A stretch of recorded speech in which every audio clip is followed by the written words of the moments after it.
Hello, this is Tara Omatosho with Inspired into Action, interviewing women taking action in their business. Today, I am talking with JJ, radio personality and also author. How are you doing today? I am wonderful. How are you? Good, good. I'm so glad to interview you and for the listeners to know about your story and who you are. So could you share with them more about who you are, what you're doing now, what all the things that are going on with JJ? Yes. Oh, and I always have a lot going on. So I've been a radio personality for 24 years. I hope that you believe that I started when I was 5 and now when I was 16. I actually turned 40 this year. Oh, I know. I'm actually excited about it. No, hey, I feel like I'm just a year behind you, but I feel like when I'm 40, I feel like I should have a ride. I mean, I don't know what that is. That's how I feel. I feel like it's so crazy to feel like, oh my gosh, life has just begun. Like I learned all the lessons that I feel like I need to get to this point, and now I'm here. So now let's live. Exactly. Yeah, it feels good. So I, besides radio, I actually hung up my headphones this year in January to live in my purpose. And I run a nonprofit that I've had for about 7 years now. It's called JJ's I'm Me Foundation. And my nonprofit has an 8-week program that we do in middle schools. It's an empowerment program for young girls, at-risk girls. And so we have everything from robotics to healthy cooking, goal setting, etiquette, health and fitness, beauty and style, like you name it. Wow. It's a part of this session. And the big thing for me was to create something that would help these young ladies become better role models and to see the better version of themselves, because the fact is these girls don't know they're great. No, they don't know that we come from greatness, and that's my job, is to pull this greatness out so that the world can see. Wrote a book last year called Without Bruises: A Journey to Hope, Help, and Healing. And been on the move with my book tour. It's been pretty awesome. Yeah. I'm a mother, single mom. My daughter is 10, going on 35. And she's an amazing kid. She is a kidpreneur. She has her own book and her own lemonade and t-shirt line. So we are all grinding in this house. I know that's right. That's right. She's following in mom's footsteps, not too far behind. Look, we have a saying in our house that the Simmons girls, we don't do average, and we live by that. And that's something we say every single day, so that we remind ourselves that, you know, we don't do average things. We don't hang around average people. We don't go average places. You know, we have a huge purpose on this earth, and we are living that out. Right, and that's good. And also, I'm sure you probably share with her, you don't let people treat you as average. Exactly. You know, because that's important. That's important. That legacy that you're sharing with your daughter is so important. A lot of people, I know you know that, but a lot of people aren't getting that out there. They strive for just, you know, mediocre. I don't think they really realize that they are, but that's what they receive. You know, they don't see goodness coming out of their lives because they don't see goodness around them. Yeah, that's so true. And it's so sad to know that there are so many people who won't reach their full potential because of that, because of their environment, because of the people around them who are telling them that they're not worth it. So once again, it's like why the foundation is so important, because I'm like, these girls are in these communities, and I'm like, y'all, trust me, it's bigger than what you can see outside of your window. And that's what I'm going to spend the rest of my life trying to help these girls to see it. Well, that's awesome. So JJ, could you tell the listeners, like, how did or what made you get started in radio? I mean, there's so many, I mean, not that that's not a great career, but I mean, that's like heads or tails, flipping a coin, right? So I always wanted to be in radio, like ever since 6th grade. So I was a radio junkie. Like I listened to the radio. I would call up the radio personalities and tell them, like, you said this wrong, or you pronounced this the wrong way. That was the wrong song. Like, I was like a geek and I drove them crazy. But the one thing I loved about the people on the radio is I felt like they were my friends. Like I thought I knew these people. And that is like the coolest job, like to be somebody's friend, like that you don't even know. And so, yeah, I started when I was 16. Now, you and I are both from the same city. I went to Fairmont High School, and my high school had a radio station. It was a rock station. Wow. So my first radio station experience was working at a rock station. Hey, it's all good. Didn't know anything about rock music. I was like, yeah. Right, exactly. But you learned a lot. You learned a lot. And the thing that just goes to show you that you took from whatever opportunity there was available to learn. And some people don't do that. They wait for the right opportunity to come along and then they want to jump on it. But you didn't do that. No, you got to go for it. You know, if you really know in your heart that, you know, there's something that you want to do, you do have to take advantage of these opportunities. And this type of industry is really about networking. So, you know, that job led to an internship, led to me working at U92. Do you remember U92? I remember U92. So I worked at U92 all the, you know, through college and then got my first full-time position in Cincinnati, Ohio, which is my hometown. Wow, that's awesome. That's awesome. And then it just continued to ride. So what advice would you give if someone wanted to do, because we're first going to talk about you being a radio personality. So if someone wanted to be a radio personality, what advice would you give to them in order to get in? Just take every opportunity available or avail themselves? What would you say to them?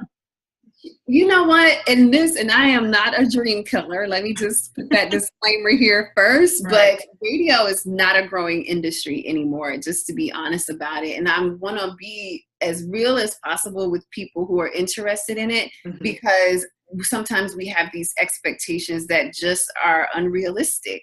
And so it's not to say you can't get on the radio, but I'm telling you, it's just not what it used to be. So after spending 24 years in it, now I'm seeing people come in and they're getting paid $10, $15 an hour, you know, whereas back in the day, you know, you could make a nice 6 figures. You know, when I left in January, I was making 6 figures, but that's very rare. And so what I would say to people who are interested in getting into any type of, you know, entertainment, I also do television, is, you know, you want to make sure that you are building your own brand.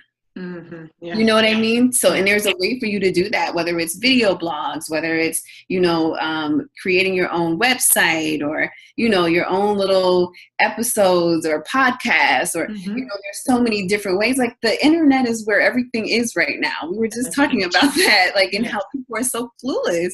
So you need to create your own brand and be very careful with your brand, because now with social media, we forget that every person is a brand. So, you know, you can't get out there and be a hot mess on IG, on the gram, and then think that you can get. And then you're going to be taken seriously when you're trying to give valuable information. Yeah, it doesn't work like that. It doesn't. And you're right about that. And when you decide to make that step and you decide to want to do those blogs or whatever it is, you really have to take action in your Facebook or Instagram. Like, you have to change it. Like, you can no longer post things like real personal, like really dear and personal to you, because everybody's watching. Everybody's watching. But you should live your life like that. I try to live my life like that all the time, because you never know who's watching you in public or in private. So you should always be on your P's and Q's and like be authentic, not be fake, but like if there's something that's stank about you, like you need to change it and then get it right, because it's going to come out eventually. That is so good. That's so true. Get it together. And I think I dated myself when I said stank. Stank? We're going to bring it back, okay? Right, we're going to bring it back. We're going to bring it back. So in regards to, let's go, before we go more into the radio and stuff, let's talk about the book. Like, first of all, why did you write the book? Yeah, so what happened? Tell the story. Woo, girl. Everybody grab some tissues. So I wrote the book. It's my story of dating a man who was a sociopath and the often missed signs of emotional and mental abuse. Mm-hmm. And so what happened was I realized after getting out of that relationship and probably my second year in therapy, I said, wow, people, women and men for that matter, are in these relationships where they're being abused and they don't even know that that's what it is. Yeah. And so, we always hear about physical abuse, which is absolutely horrific. But at the same time, we have to acknowledge that there is this psychological and mental and emotional abuse that takes place prior to getting physical. And these signs, we need to know what they are so that we can get out. And so my book just tells my journey in relationship with this guy. His name was Stacy. And then it talks about how I was able to finally get out of that relationship and then what it really took to heal. Wow. Wow. So for those people that may not know what a sociopath is, what is your definition? How would you define that? A sociopath, when you look at the characteristics and you want to really pay attention to these signs, a sociopath shows no remorse. You know what I mean? So, one of those things I share in the book is how he hit this woman's car and like he was driving the car, he wrecked her car basically and was like, well, if you weren't like yelling at me and it was just all like, your fault. Like how is it her that happened in the car? Yeah. So not showing no remorse, always blaming you for everything. Everything is your fault. The reason why I cheat is because of you. The reason why I do this is because of you. Also they can be narcissistic. It's interesting, you see the difference between narcissists and sociopaths. They're very similar. They are also very manipulative. They can make you feel like if you're in a relationship with a sociopath, you will feel like you're crazy. Like, what is going on? You're just always confused and you don't understand. They're very controlling, So like there's so many different characteristics, but really the one that stands out to me that I think really shows a sociopath is the no remorse. Because a regular human being is going to show some type of remorse for something that they've done. Sociopaths show no remorse. They don't have it in them. They don't have it. And they're always the victim. It's always their woe is me all the time. Right. And you're the one, like you said earlier, you're the one that's at fault. Now, was this person was he really charming at first? Oh my gosh. Yes. And that's actually a good characteristic too, which is scary because in the beginning of any relationship, right? You have your representative, right? Right. Representative that shows up, so you're already being a little bit extra, right? It's just how we are. But pay attention to someone who seems too good to be true. Like, dang, I mean, they're like, he's just, oh my God. And when I sit there, he gives me a blanket, and he always just like way too much all the time. Super charming. And then when you start to see things about him that are bad, but you pay attention to how charming he is around everyone else. He has everyone convinced. There's no way. When you're telling people things about him, they're like, ain't no way. Not him. Because he has, that's the manipulation, is that charming part comes out. Yeah. Wow. That had to have been hard. And especially how did that affect? I read your website, how you talk about how that affected you, but how did it affect your daughter? And did he have a relationship with her? And how did that work out? We got to a point in our relationship when we talk about this manipulation where he told me, I don't believe that you really love me, because if you love me, I would have met your daughter by now. And because I had not introduced them, because this was I was just coming out of a marriage. And so I don't know how to do that. Like, when do you introduce a woman, your daughter to a guy or whatever? So I didn't know. And so I decided to wait. And he told me, he said, if you love me, I would have met your daughter by now. So I did. I introduced him to my daughter. And I wish that I wouldn't have done that. Not that he treated her bad, but he didn't really care about her or me.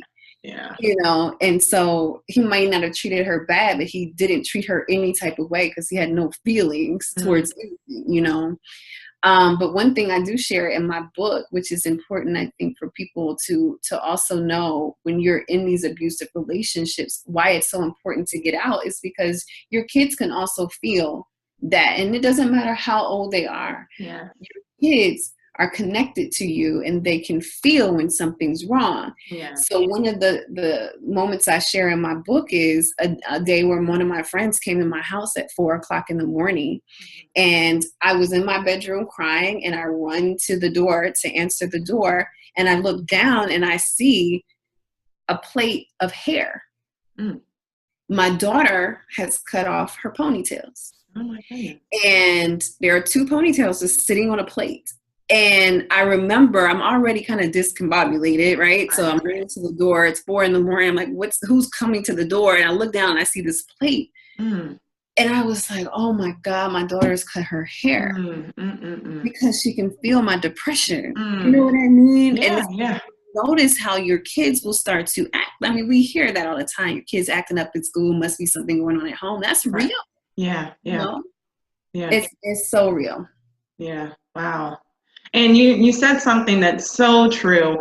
It's a lasting effect. I mean, because people that grow up in homes, like say if you and him would have gotten married and you raised your daughter up, this would have been a lasting, permanent effect on her life. And she may not have chosen the same person like you chose, but if that situation was to ever come back up in her life, she would still feel it as if she was a little child at the same time. So parents, you have to be careful. Like you said, there was a reason why you didn't introduce him, and you just, were manipulated by him and did that, even though against your better judgment. And it's good. It's all good now. But next time, at least she'll know some things from your experience. She'll be able to take away. I mean, I'm not sure exactly how much you share with her, and I'm sure later on in life you will share with her the full story. But she'll be able to take that experience and to use it for good, and not, be tricked and manipulated by someone else down along the line. Absolutely. Yeah. Absolutely. Yeah. So, there's other people that have experienced situations like this. What made you feel like you had to write a book about it, though? Yeah, I just feel like, there are so many reasons why we stay in these types of relationships. And it's time to kind of bring this conversation to the surface. Sometimes it is, like you said, you're in a relationship with someone and it's familiar because this is the type of house you grew up in. So it's like your norm and you really feel like this is what love looks like. And then there are other times where we make excuses for people. He's just having a hard time, or he's had a tough childhood, so I need to stick in there because I can help him, I can save him. I know. Yeah. No, you can't save anybody, but you need to save yourself and get out of this relationship. And so it's just, the whole purpose of the book is really to encourage those who may be going through something similar. You deserve better. You can get out. And the thing is, being in an abusive relationship, from the outside looking in, we say a lot of times, like, I don't know why she just doesn't leave. Like, just leave them. Like you see he's doing, just leave. Right. If only people knew, it is like an addiction. It's just like you tell somebody, why are you smoking cigarettes? Why don't you just stop? What it's doing when you see the YouTube videos, you're black, like you feel like it should just be that easy. Right. But guess what? It's not. Yeah. And even though you know what it's doing to you, it is hard. And that's the same thing with being in an abusive relationship. It is very hard because of that manipulation, because of the control. It is so hard to break apart. And with sociopaths, it's on a whole different level. Like I have to be here. I have to be here. And so, I just want people to know that you have a strength that's inside of you that you don't even know how much power you have, you know, but you have to dig deep and you have to get out, and you have to get out early before it gets to a point where it does become physical abuse. What would you suggest if there's women out there that are listening to the story and they know someone that's in this type of relationship? How can they support their friend through this relationship? Oh my gosh. You know, I think as a friend, and I'll be honest, like I didn't listen to my friends. I didn't. And I mean, they told me from the beginning, please leave him. Please leave him. I mean, it came to the point where my friends were like, you know, something bad is going to happen. Like, I feel like he's going to hurt you. A lot of my friendships kind of went to the wayside because he kept me from my friends so often that my friends were like, oh, okay. Like every time we make plans, you don't want to come, like you want to, it was really bad. But I feel like, you know, just being there to listen, you know, what we need to do as friends, even period, just as a regular friend who's not even in an abusive situations, we should be uplifting our friends. We should be affirming our friends. You are beautiful. You're, you know, everything that these men are telling, and vice versa, if you're in an abusive relationship and you're a man, but what they're telling you, I need my friends to tell me that opposite. I need them to remind me, I am beautiful, I am successful, I am powerful, I am courageous. You have to affirm your friends, and that helps to build up this courage so that they can say, yeah, you know what, I do deserve better. Give them you're right about that. Give them some knowledge. You know what I mean? Like one thing that I learned in therapy, because it's interesting, I was, a friend of mine was going through an abusive relationship, and and it was a guy, and he was dating a woman who, she was an absolute sociopath. Wow. I mean, bananas. And I was trying to be there for him, and I found myself becoming depressed and trying to be there for him. And one thing that my therapist said, she said, Jillian, you have got to let people go through their own journeys. But the best thing that you can do is supply them with knowledge, like, and then get out. You know what I mean? So I would send him little internet websites to go to so that he could see, like, this woman's a sociopath. Here's this, you know what I mean? Like, just give them the knowledge and let them figure it out on them, you know, themselves to make the right decision. That's good advice. That's good advice, because oftentimes we have friends, and you know, if someone's not listening, you're like, man, I'm not dealing with her no more because I'm tired of it. You know, she'll tell me the story and I get all into it. I get upset at him. And then next thing you know, they're riding the car. Everything's fine. And I'm like still holding on to the bag. And so people are like, I don't want to deal with that. I don't want to deal with that. So that's important. That this to share knowledge. You could text a person. You may not have to talk to them on a daily basis because you really might not want to deal with it. But just texting them and letting them know, like, hey, this is the situation. If you need help, this is where you can go. That's great advice. That's great advice. That's right. So tell the people, the listeners in the DMV, what's going on October 15th and how they can see you and all these things like that. Yeah. So I'm super excited. I have a book signing, and now I am so unfamiliar with DC. Okay. So people are telling me it's not DC, it's Alexandria. I don't know. How far is it?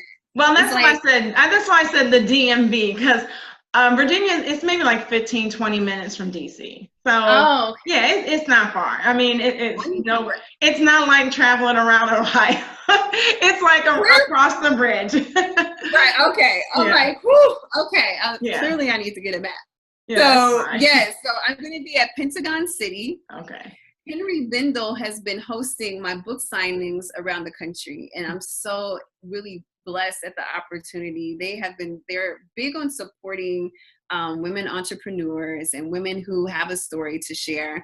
It's October, which is Domestic Abuse Awareness Month. So this is one of the bigger events that I've had on my book tour. And so Pentagon City, the Fashion Center, from 1 to 4 o'clock. On October the 15th, which is a Sunday, and they're providing adult refreshments and I forget, what do you call those? Like, I was gonna say crumpets. That sounds like something off of a fairy tale. Like hors d'oeuvres or whatever. Hors They d'oeuvres, give yeah. you, so Little they're snack feeding you. chat. There you go. I'm like, crumpets, gosh. So, and they're giving away a purse, a free bag. Okay. Cool. They're raffling that off, which is cool. And then they anyone who comes in during that time, they give 25% off too. Oh wow, that's awesome. Shop and sip. My bestie is hosting for me. Yeah. He's like, I want to ask you questions. I was like, then let's do it. Yeah. So I'm super excited. Tamika Young, my best friend ever, is going to be hosting for me too.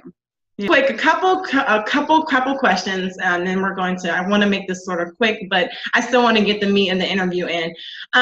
What are some things that, if you look back on your time in radio, and also just being an author, what are some things that you would never do again? Like you would say, oh, I did that and it didn't work out, so avoid it and don't do it. Yeah. Guys, that's a great question. Well, starting with radio, I left New York prematurely because, well, I was in New York during 9/11, so 9/11 scared the heck out of me. I was like, I'm out. Yeah. Y'all doing the most. I gotta go. So I think that my career could have gone in a different direction had I stayed in New York. Mm-hmm. Not that I'm not happy with it now, but I would have stayed. I would have tried other things while I was there. I would have done TV while I was there. Mm-hmm. So, you know, as far as writing the book, do your research on an editor. Mm-hmm. Oh my goodness, because I lost a lot of money with an editor that didn't know what they were doing. And it's once it's done, it's done. So that was probably one of the biggest mistakes. Is I should have done more research. I should have seen more of her work. Like, I went off of other people's opinions, people who knew her, and even they were just like, you can't be serious. So do your research, because if you're going to shell out a lot of money, you want to make sure you're getting your money's worth. Yeah, that is true. That is true. That is true. That is definitely true. And also sometimes, I don't know if, like, when I'm doing business with someone, we require half down, and then half when the job is done, and the job's not done, it's like we don't get paid, and we make sure we get paid. And so, we make sure it's right with our customers. And that's another tidbit for people, like, negotiate your terms, because you're the one paying the money. And so you have the say so, you have the power. So don't let anybody dictate to you what their terms are going to be, because you don't have to do business with them. You can walk away. Yeah. You can. That's so good. Yes. That's so good. Yeah. And we learn through our mistakes. And so. Oh yeah. The next one.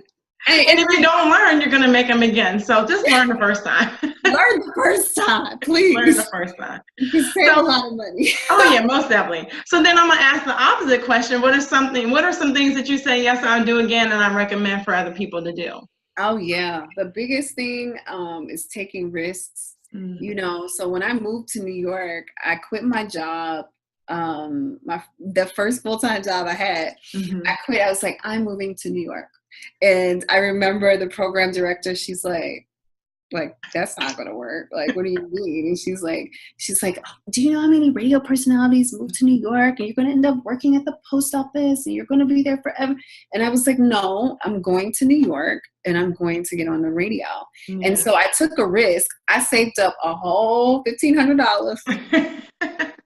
I was like, I am balling. I am going to New York. I got this money. Did not know my rent ended up being $1,500. So I ended up working at the Mac counter at a Macy's in Brooklyn for 3 months. I called the program director at one radio station. I only wanted to work at one certain station. Mm-hmm.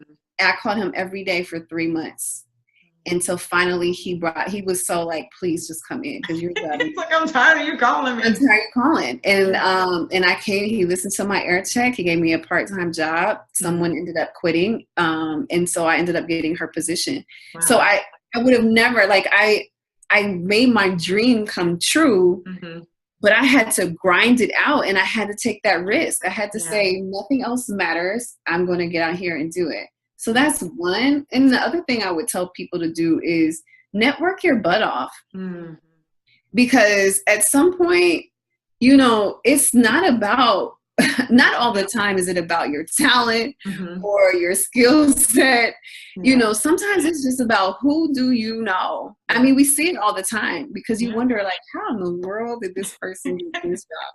Right. Well, because she knew somebody, you know what I mean? Right. Loves her to death. And then that's how, but we have to network. We have to connect with people. And that sometimes is very uncomfortable. You know, no one likes to go into a room full of people you don't know. But guess what? If you don't, you could be missing out on a huge opportunity because it's just one conversation away. Yeah. That's so true. And you know what? I'm just hearing this theme in your life that you are very persistent. And persistence is always key to getting the results that you want to. If you're not persistent and you don't have a positive, a favorable outcome in mind, like you, despite what people said to you, you went there and was like, I'm going to make this happen. You didn't allow what they said or they did to affect you, and you were persistent. And even when it sounds like even when you were in high school, that same theme continued. So I think that's another thing. It's like persistence, and then like you said, networking. And that's so important. And today's society, we're not big on that. Everything's like, I'd rather text someone than call someone. Oh my gosh. Yeah, it's magic. Yeah, it is. I don't know what it is. Even adults, we get into that. I don't know. I don't know. Anywho, but I don't know what that is. One day we'll be able to zap a person in the room, though. I'm just hoping like we skip over this texting thing, and then I'm just like, Tara, and then you just magically appear here, and then we can have a whole conversation. Well, I think that's the downfall about the phone. I think it's like, you know, you want to say something to someone, and it's like, and then it's just like you have to text them. You rather call them because all you want to say is that one thing. Like, I just want to say, hey, you know, I really don't want to take up your time to talk. I just want to say, hey, how you doing? You know, thinking about you, and that's all. Like, we don't have to have this long conversation because everybody's busy. But we have to remember that I always tell people it's like 5 things that people look for in business. Like, you know, people either like you, they trust you, they can save you money, or they can make you money. And you have to find those 4 reasons why you need to be with someone or they need to be with you. And you need to communicate that effectively to them so they know, oh, I like her. So when your name comes up on the desk, they're like, oh, I remember her. I like her. You know, I like her. I like her personality. Or I like what she was saying. I feel like she could save us money. Maybe she's not worth, but she's not asking for a lot of money. So, you know, she still has some things that she needs to learn. So, you know, we could pay her this. Or it's like she comes with a lot of value. So she's going to be good for the business. That's pretty good. It's just things that you have to think about. But that networking thing is really key. And it's not a dying art, but I definitely think there are people, it's taught. And people aren't teaching it anymore. No, you're right. You're right. I mean, because it's just so uncomfortable, but you're right. People have to learn because the best people in business are the ones who can walk into a room and work that whole room and build a connection. And those people remember them when they leave. Yeah. That's what it's all about. What did you do to leave this lasting memory in someone's mind? So when you do, maybe 2 years from now, maybe 10 years from now, they'll be like, oh, that was the guy who told me he loved my ugly sweater. Like, you know what I mean? Like, I'm going to remember. That's something you can't get from a text, you know? I can't remember who I texted earlier today. No, you can. But when you meet someone in person, they meet you in person, you have a conversation with them, you're able to strike a commonality. That's what's really remembered. And you're right. You can't get that from a text. You really sometimes can't get that from a phone call because it's hard to read people over the phone. Oh, So yeah. networking is so important. So I think you really shared my next question. My next question were what are some skills that people need in order to start a business? Like we didn't even touch on your non-for-profit. So like in regards to a non-for-profit, what are some skills that people need to have in order to start a mission, basically, like you are doing? Yeah, I think just finding something that really resonates with you.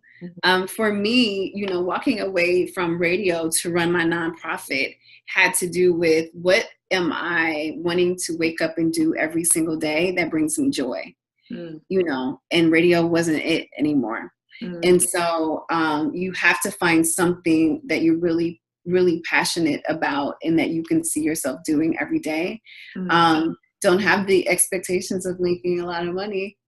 Anybody in nonprofit would tell you, I was like, I leave a 6-figure job to make nothing. Right. Exactly. But it's so rewarding and my peace of mind is incredible. But and it will come. You just grow it. So I think a lot of times, as an entrepreneur, period, we get into business thinking, "Ooh, I'm about to make money," and it's like, no. What does it take the average entrepreneur? Like 7 years. 7 years to make a profit.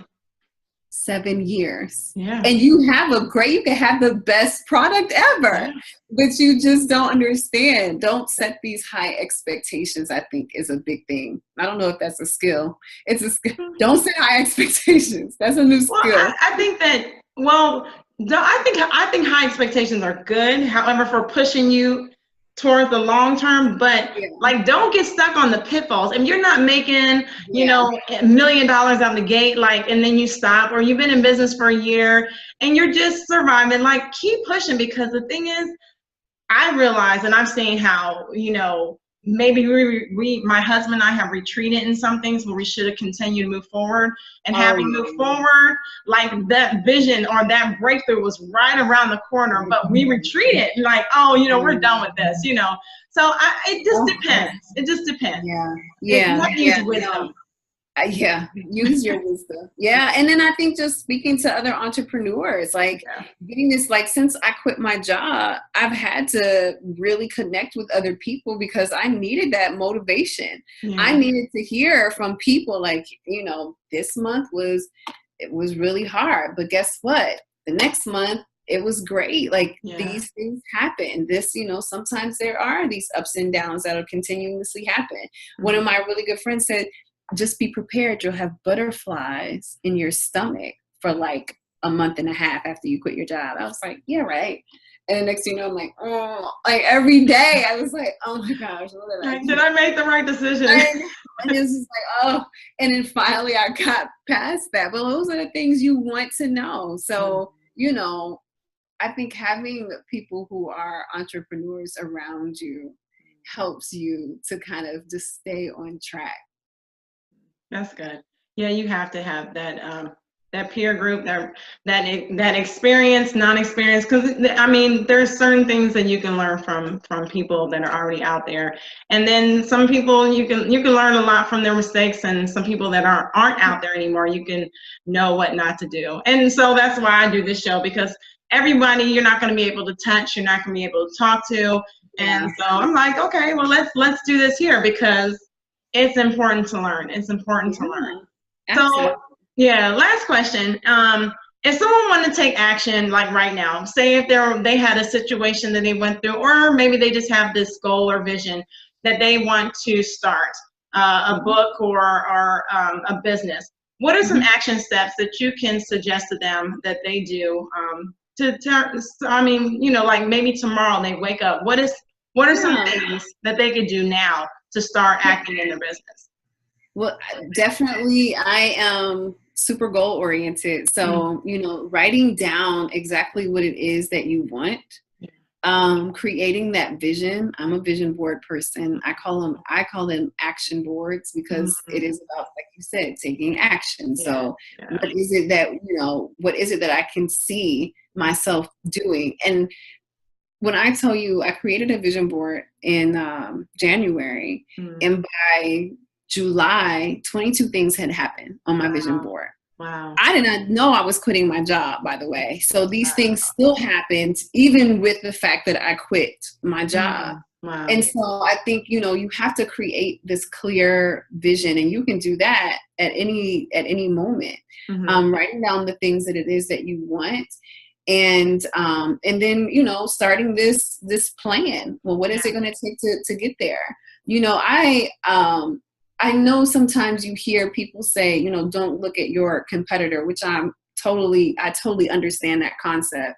At the same time, I think it is good to see people who have achieved what it is that you want, and kind of taking a look at some of the steps that they took to get there. I don't think there's anything wrong with that. No. Your journey might be different, but there are going to be some tools that you can take from other people who are where you want to be in the area that you're trying to go into. Right. And say, okay, well, they did this, they did this, they did this. Okay, let me see how I can do something similar, but do it my way. Yeah. And I think, those things you can do as soon as you wake up. No, that's good. That's good, because you shouldn't have to rewrite the book. I mean, it's already written there.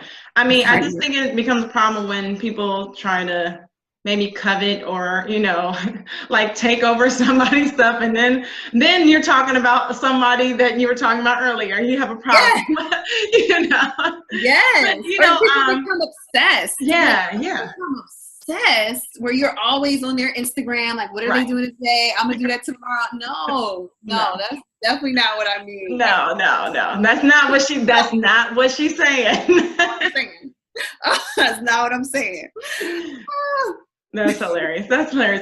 Thank you, JJ, for all the information that you shared on this interview. I know that people out there really appreciate you speaking to them, speaking into their life, telling them some things that they could do in order to take action. Really appreciate it. Thank you. I appreciate you having me. Yeah, it was my pleasure.